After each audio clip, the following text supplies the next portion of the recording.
Hey guys, welcome to my YouTube channel Raghav classes. दोस्तों, किसी भी प्रतियोगी परीक्षा में इंग्लिश के पेपर में इडियम्स, फ्रेजेस यानी मुहावरे से क्वेश्चन ज़रूर होते हैं, जो या तो डायरेक्ट मीनिंग पूछ देता है या कॉमन एरर या फिल इन द ब्लैंक्स के माध्यम से पूछ दिए जाते हैं।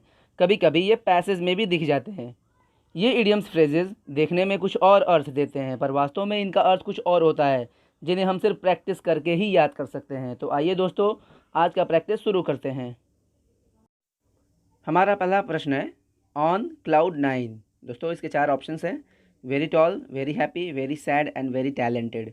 आपको बताना है कि ऑन क्लाउड 9, वैसे तो लग रहा है कि नौ बादल पर, ऐसा कुछ इसका हिंदी निकल रहा है, लेकिन दोस्तों ये इडियम्स है, ये दिखते कुछ और है लेकिन होते कुछ और है। तो दोस्तों 4 ऑप्शंस दिए गए हैं और ऑन क्लाउड 9 का मतलब होता है बहुत ही खुश, इसलिए दोस्तों इसका आंसर होगा B, very happy.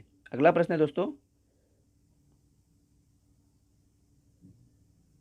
High and dry. दोस्तों इसको मैंने पिछले वीडियो में भी बताया था। हाई एंड ड्राई का मीनिंग बताना है आपको। 4 ऑप्शंस हैं: हैप्पी, ब्रेव, गुड और अलोन। तो दोस्तों मैंने बताया भी था, हाई एंड ड्राई का मतलब होता है अकेला, तन्हा, जिसे आप रिजेक्टेड कह सकते हो। तो ऑप्शंस में रिजेक्टेड तो नहीं है, लेकिन अलोन है। अलोन का हिंदी होता है अकेला, इसलिए आंसर होगा दोस्तों डी। अगला प्रश्न है, लीव नो स्टोन अनटर्न्ड। दोस्तों इसके पीछे एक कहानी भी है, लेकिन कहानी को डिस्कस नहीं किया जा सकता। 4 ऑप्शंस हैं, इसका मीनिंग बताना है आपको। To do all bad things, सारी बुरी चीज़ों को करना। टू किल हेल्पलेस पीपल, यानी असहाय लोगों को मारना। तीसरा ऑप्शन है to do all possible efforts, यानी सारे संभव प्रयास कर डालना, यानी जितना हो सके वो सब कुछ कर देना। और चौथा ऑप्शन है टू मेक एवरीवन हैप्पी, इसका हिंदी है सबको खुश करना। तो दोस्तों इसका सही आंसर क्या है? तो दोस्तों इसका जो सही आंसर है वो है सी, लीव नो स्टोन अनटर्न्ड का मतलब होता है सारे संभव प्रयास कर डालना, यानी कोई भी कसर ना छोड़ना, सब कुछ कर देना। अगला प्रश्न है दोस्तों, सिक्सेज एंड सेवन्स बहुत ही कॉमन इडियम है, अक्सर एग्जाम में मिलता है। 4 ऑप्शंस हैं: इन एन अरेंज्ड मैनर, मतलब एकदम व्यवस्थित तरीके से। इन मैथमेटिकल प्रॉब्लम, यानी गणितीय समस्या में। इन टोटो, दोस्तों इन टोटो भी एक इडियम ही है जिसका हिंदी होता है कम्प्लीटली, यानी पूर्ण रूप से। और चौथा ऑप्शन है इन डिसऑर्डर। तो दोस्तों 4 ऑप्शंस हैं, आपको बताना है सिक्सेस एंड सेवन्स का मतलब क्या है। तो दोस्तों सिक्सेस एंड सेवन्स का मतलब होता है तितर बितर। तितर बितर का मतलब होता है अव्यवस्थित क्रम में, यानी इन डिसऑर्डर। डिसऑर्डर यानी ऑर्डर में नहीं है, डिसऑर्डर में है। तो दोस्तों इसका आंसर होगा डी। अगला प्रश्न है सी, रेड। वैसे तो हिंदी निकल रहा है लाल देखना, लेकिन दोस्तों 4 ऑप्शन दिए गए हैं, आपको बताना है कि इसमें सही आंसर क्या है। अगर आपको पता है तो आप कमेंट बॉक्स पे भी लिख सकते हो। टू गेट पावर, शक्ति, ताकत पाना। टू फाइट, लड़ना। टू गेट एंग्री, नाराज हो जाना।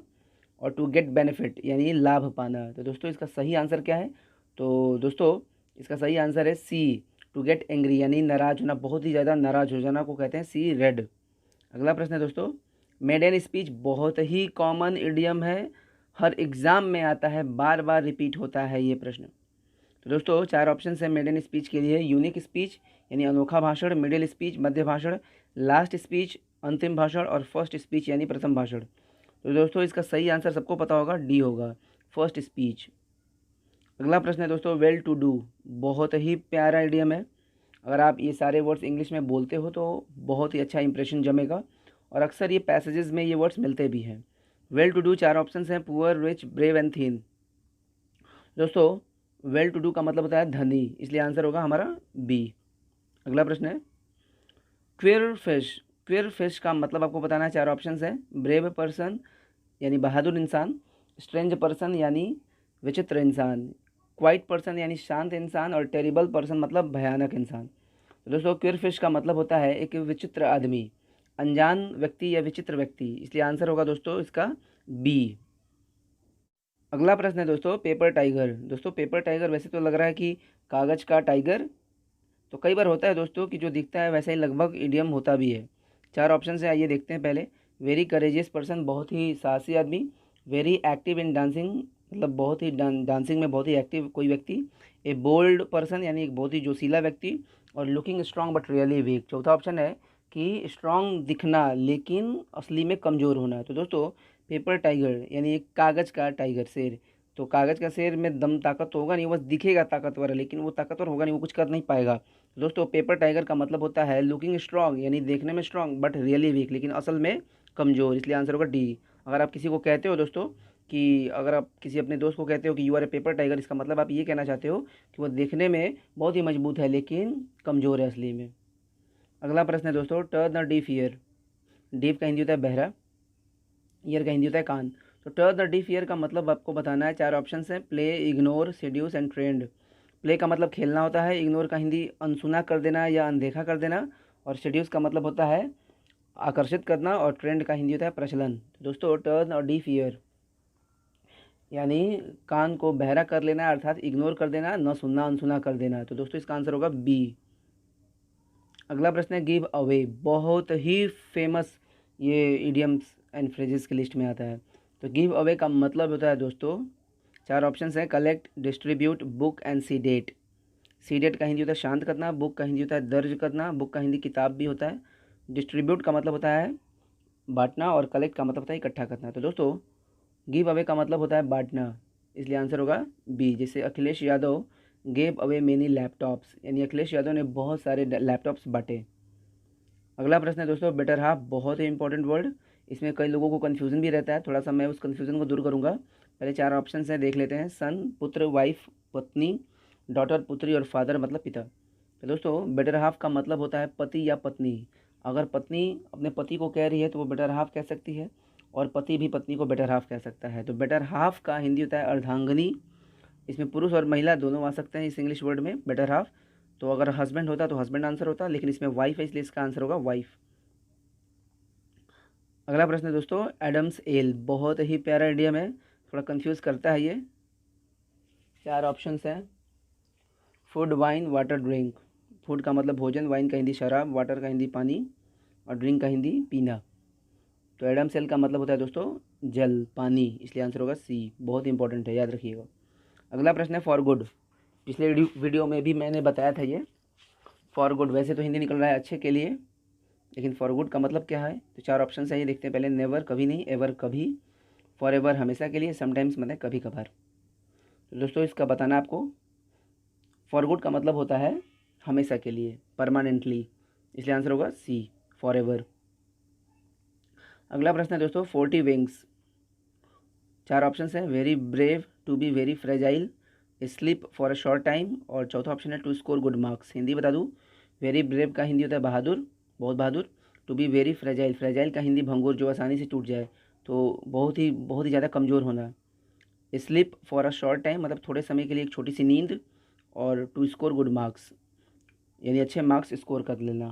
तो दोस्तों 40 विंग्स का मतलब होता है थोड़ी देर की झपकी, थोड़ी देर की नींद। जैसे आप ट्रेन में बैठे हो और अचानक सो गए बैठे बैठे, तो उसे आप कह सकते हो 40 विंग्स। तो दोस्तों इसका आंसर होगा C, sleep for a short time.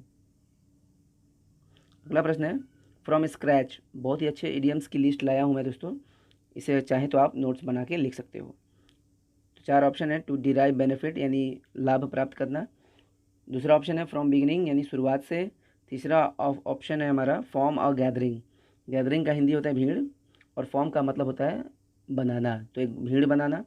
और डी ऑप्शन है टू कलेक्ट गुड्स। गुड्स का हिंदी होता है सामान, तो सामानों को इकट्ठा करना है। तो दोस्तों फ्रॉम स्क्रैच का मतलब होता है एकदम शुरू से, एकदम शुरुआत से। तो दोस्तों ऑप्शन के हिसाब से फ्रॉम बिगिनिंग होगा।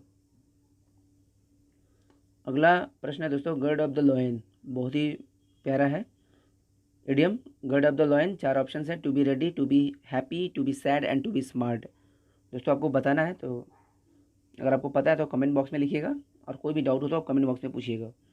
गर्ड ऑफ द लॉयन का मतलब होता है दोस्तों कमर कस लेना। कमर कस लेना का मतलब होता है तैयार हो जाना, किसी भी चीज़ के लिए एकदम तैयार हो जाना। तो दोस्तों टू बी रेडी इसका सही ऑप्शन है। अगला प्रश्न है दोस्तों, इन वेन।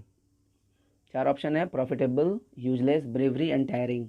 टायरिंग का हिंदी होता है थकाऊ, ब्रेवरी हिंदी बहादुरी, यूजलेस मतलब बेकार, और प्रॉफिटेबल माने लाभदायक। तो दोस्तों इन वेन का मतलब होता है व्यर्थ में, बेकार। तो दोस्तों इसका आंसर होगा बी, यूजलेस। अगला प्रश्न है, इन द लॉन्ग रन।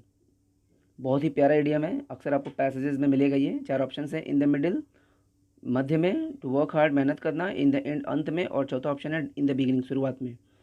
दोस्तों इन द लॉन्ग रन का मतलब होता है एकदम अंत में। तो आंसर होगा सी, याद रखिएगा दोस्तों। वीडियो पसंद आ रहा हो तो लाइक ज़रूर करिएगा। अगला प्रश्न है, मेक हेडवे।